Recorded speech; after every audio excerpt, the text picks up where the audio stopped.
Jaanmoni big boss task കൊടുക്കുന്നത് പങ്കെടുക്കാനാണ്. അവിടെ ആരുടെ പേര് വേണമെങ്കിലും എടുക്കാം. നമുക്ക് ശരിയെന്ന് തോന്നുന്ന കാര്യങ്ങൾ പറയുകയും ചെയ്യുക. രാവിലത്തെ മോർണിംഗ് ആക്ടിവിറ്റിയിൽ ജാൻമണിയുടെ പേരെടുത്തത് നോറയാണ്. ജാൻമണിയെ പോലെ ആകാൻ ഞാൻ ആഗ്രഹിക്കുന്നില്ല.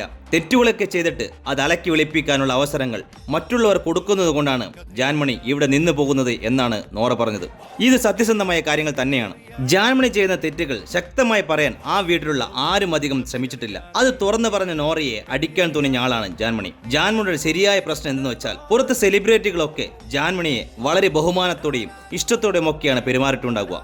ആ ബഹുമാനവും ഇഷ്ടവും ബിഗ് ബോസ് ഹൗസിൽ നിന്ന് കിട്ടണമെന്ന് ജാൻമണി ഒരുപാട് ആഗ്രഹിക്കുന്നുണ്ട്. അത് പിടിച്ചു വാങ്ങാനും ശ്രമിക്കുന്നുണ്ട്. പുറത്തു പോലെയല്ല ബിഗ് ബോസ് ഹൗസിലെ കാര്യങ്ങൾ. ഇവിടെ ചിലപ്പോൾ നിങ്ങളുടെ ഇഷ്ടത്തിന് കാര്യങ്ങൾ നടന്നേക്കാം, നടക്കാതിരിക്കാം. അതൊക്കെ തരണം ചെയ്ത് മുന്നോട്ട് പോകുന്നതാണ് ബിഗ് ബോസ് എന്ന ഗെയിം.